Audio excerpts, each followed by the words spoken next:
Domingo de Ramos da Paixão do Senhor. Santa Liduína, Santo Hermenegildo, mártir. Primeira leitura, Isaías 50, 4-7. O Senhor Deus deu-me língua adestrada, para que eu saiba dizer palavras de conforto à pessoa abatida. Ele me desperta cada manhã e me cita o ouvido, para prestar atenção como um discípulo. O Senhor abriu meus ouvidos, não lhe resisti nem voltei atrás. Ofereci as costas para me baterem as faces, para me arrancarem a barba. Não desviei o rosto de bofetões e cusparadas. Mas o Senhor Deus é meu auxiliador, por isso não me deixei abater o ânimo. Conservei o rosto impassível como pedra, porque sei que não sairei humilhado. Palavra do Senhor. Segunda leitura, Filipenses 2, 6-11. Jesus Cristo, existindo em condição divina, não fez do ser igual a Deus uma usurpação, mas ele esvaziou-se a si mesmo, assumindo a condição de escravo e tornando-se igual aos homens. Encontrado com aspecto humano, humilhou-se a si mesmo, fazendo-se obediente até a morte, e morte de cruz. Por isso, Deus o exaltou acima de tudo e lhe deu o nome que está acima de todo nome. Assim, ao nome de Jesus, todo joelho se dobre no céu, na terra e abaixo da terra, e toda a língua proclame: Jesus Cristo é o Senhor, para a glória de Deus Pai. Palavra do Senhor. Paixão de nosso Senhor Jesus Cristo. Evangelho, Lucas 22,14-23,56. Quando chegou a hora, Jesus pôs-se à mesa com os apóstolos e disse: Desejei ardentemente comer convosco esta ceia pascal, antes de sofrer. Pois eu vos digo que nunca mais a comerei, até que ela se realize no reino de Deus. Então Jesus tomou um cálice, deu graças e disse: Tomai este cálice e reparti entre vós, pois eu vos digo que, de agora em diante, não mais bebereis do fruto da videira, até que venha o reino de Deus. Fazei isto em memória de mim. O seguir, Jesus tomou um pão, deu graças, partiu-o e deu aos discípulos, dizendo: Isto é o meu corpo, que é dado por vós. Fazei isto em memória de mim. Depois da ceia, Jesus fez o mesmo com o cálice, dizendo: Este cálice é a nova aliança no meu sangue, que é derramado por vós. Mas ai daquele por meio de quem o Filho do Homem é entregue. Todavia, a mão de quem me vai entregar está comigo, nesta mesa.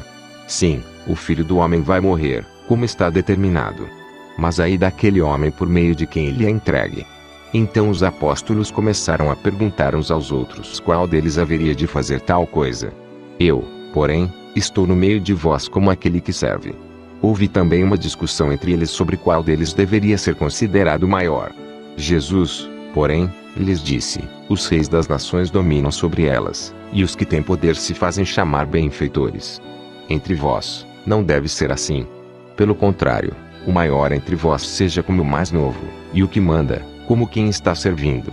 Afinal, quem é o maior, quem está sentado à mesa, ou quem está servindo? Não é quem está sentado à mesa? Eu, porém, estou no meio de vós como aquele que serve. Vós ficastes comigo em minhas provações. Por isso, assim como meu Pai me confiou o reino, eu também vos confio o reino. Vós havereis de comer e beber à minha mesa no meu reino, e sentar-vos em tronos para julgar as 12 tribos de Israel. Tu, uma vez convertido, fortalece os teus irmãos. Simão, Simão, olha que Satanás pediu permissão para vos peneirar como trigo. Eu, porém, fazei por ti, para que tua fé não se apague. E tu, uma vez convertido, fortalece os teus irmãos. Mas Simão disse: Senhor, eu estou pronto para ir contigo até mesmo à prisão e à morte. Jesus, porém, respondeu: Pedro, eu te digo que hoje, antes que o galo cante, 3 vezes tu negarás que me conheces. É preciso que se cumpra em mim a palavra da Escritura. E Jesus lhe perguntou: Quando vos enviei sem bolsa, sem sacola, sem sandálias, faltou-vos alguma coisa? Eles responderam: Nada. Jesus continuou: Agora, porém, quem tiver bolsa, deve pegá-la. Do mesmo modo, quem tiver uma sacola, e quem não tiver espada, venda o manto para comprar uma. Porque eu vos digo, é preciso que se cumpra em mim a palavra da Escritura. Ele foi contado entre os malfeitores. Pois o que foi dito a meu respeito tem de se realizar. Mas eles disseram: Senhor, aqui estão 2 espadas. Jesus respondeu: Basta. Tomado de angústia, Jesus rezava com mais insistência. Jesus saiu e, como de costume, foi para o Monte das Oliveiras. Os discípulos o acompanharam. Chegando ao lugar, Jesus lhes disse: orai para não entrardes em tentação.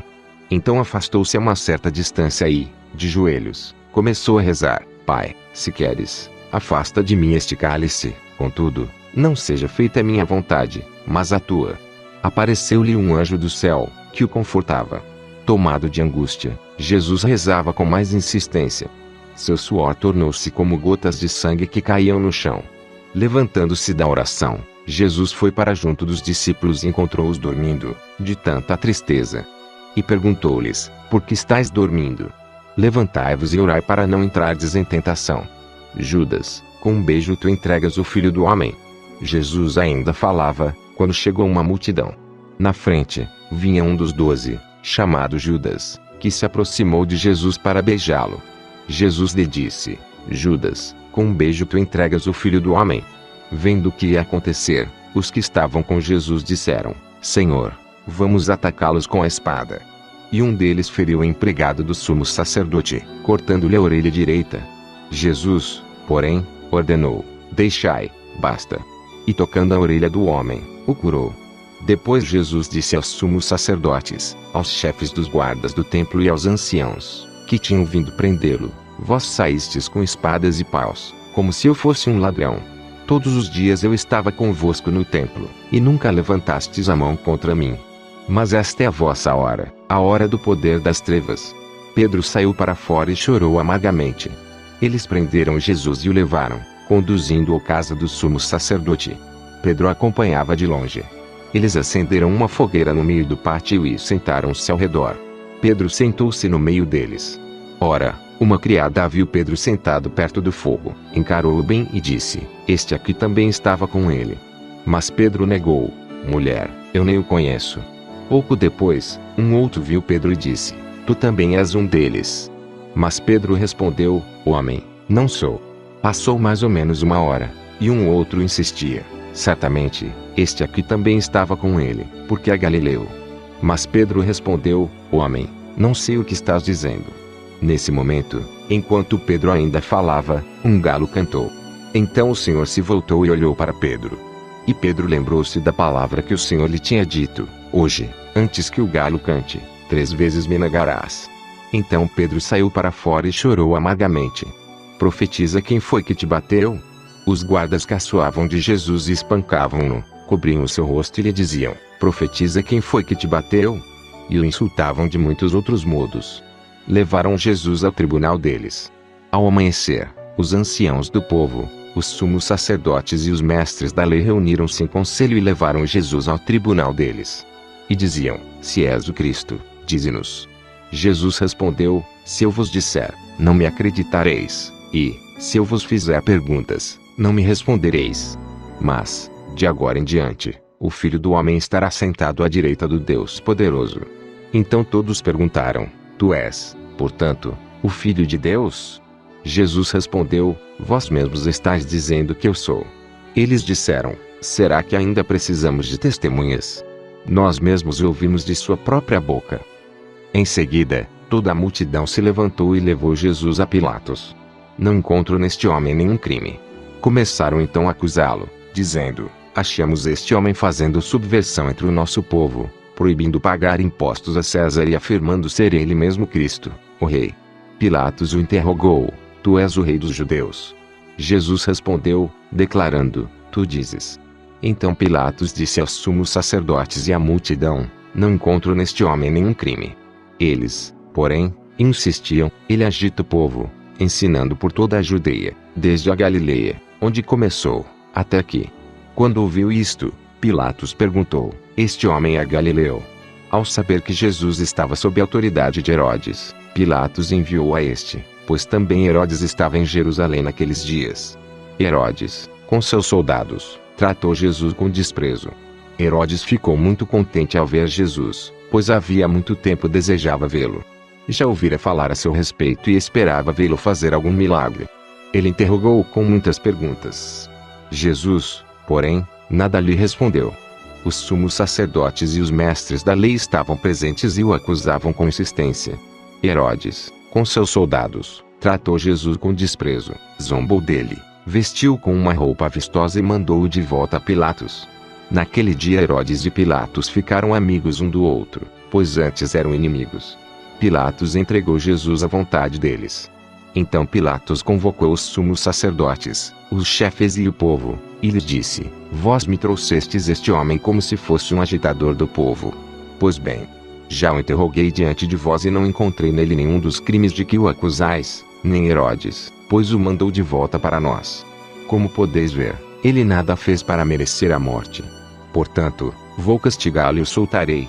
Toda a multidão começou a gritar: Fora com ele! Solta-nos Barrabás!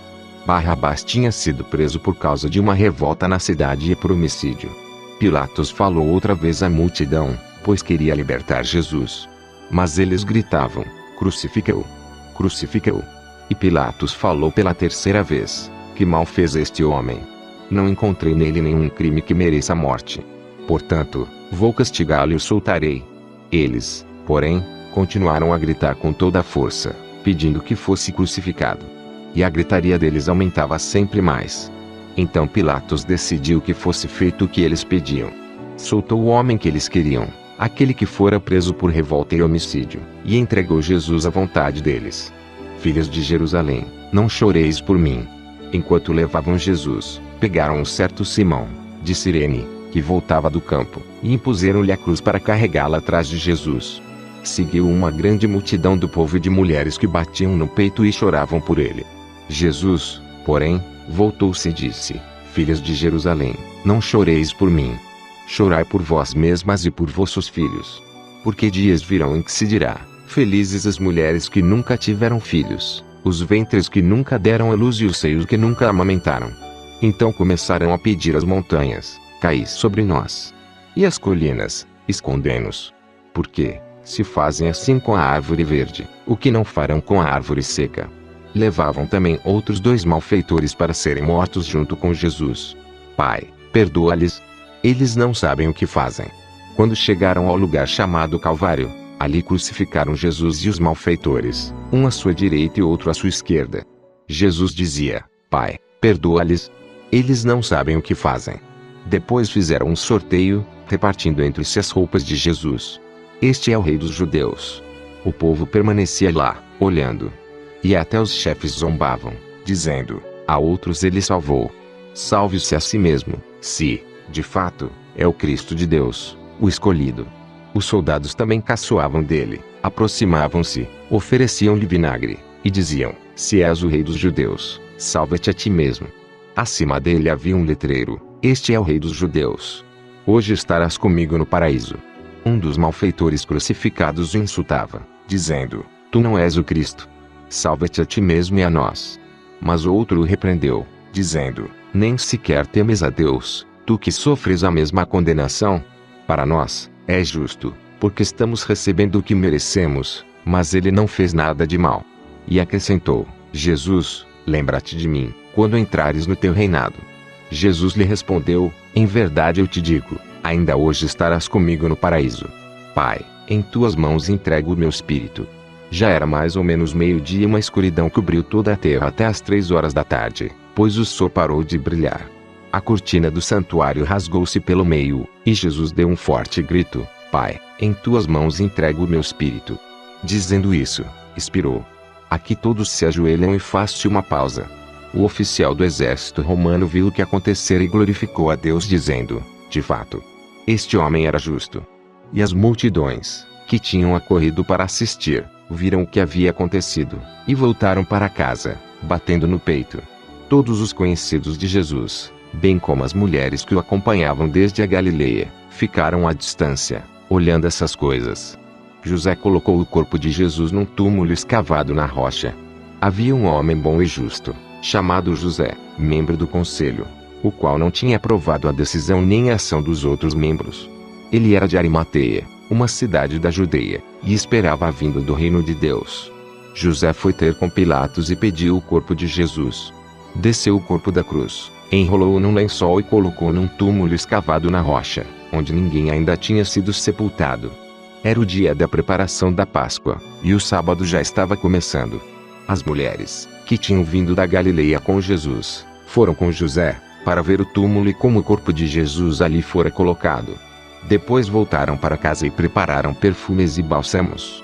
E, no sábado, elas descansaram, conforme ordenava a lei. Palavra da Salvação. Reflexão. Guido Motinelli, RCJ. Hoje iniciamos a Semana Santa. É Domingo de Ramos, que nos lembra a entrada triunfal de Jesus na cidade de Jerusalém. O povo acolheu Jesus, dizendo: Bendito o que vem em nome do Senhor. Hosana ao filho de Davi. Mas em poucos dias gritarão diante de Pilatos: Crucifica-o. Procuremos acompanhar intensamente os momentos litúrgicos desta semana, para entender como Jesus nos ama até o último instante, e para que seu sacrifício na cruz não seja em vão. Propósito: programe-se esta semana, mesmo com sacrifício, para não faltar às sagradas cerimônias religiosas. Eles repartem entre si as minhas vestes e sorteiam entre si a minha túnica. Vós, porém, ó meu Senhor, não fiqueis longe, ó minha força, vinde logo em meu socorro. Salmo 21.